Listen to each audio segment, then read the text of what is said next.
Hi, this is Kathy Denton with Kitty City, and this is a special edition of Cat Chat. Cold weather is here, and rain, snow, and ice are on its way. Help your outside dogs and cats and other animals by providing a dry, warm place to stay out of the weather. Best practice is to bring your dog or cat inside, in a laundry room, in the garage, or in a shed. But if that's not possible, provide a dog or cat house outside that is four-walled with a roof that they can get out of the weather. The shelter should be off the ground about 2 to 4 inches so it does not flood. There should be a flap of plastic for the doorway that the animal can go in and out quickly, but cold air and rain will stay out of the shelter. Insulate with straw only. Do not use blankets, towels, or hay. All of those things get wet and stay wet. Straw insulates and provides warmth even when it gets wet.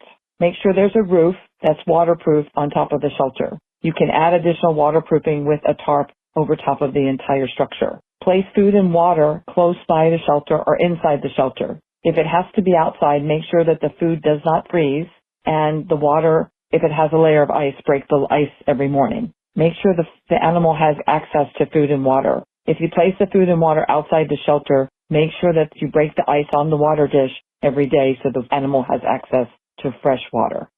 If you don't have an outside shelter for your animal, you can build an inexpensive cat shelter. A large tote bin with a lid. You need a small insulated styrofoam cooler that fits inside that tote, or a second tote that fits inside the first tote.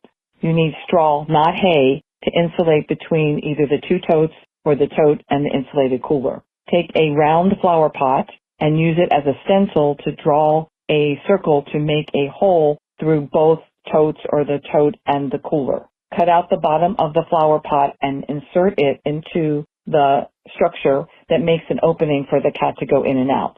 Take the tote lid and put it on top of the tote and snap it shut. You can further insulate by having a small tarp over top of the tote and make that waterproof.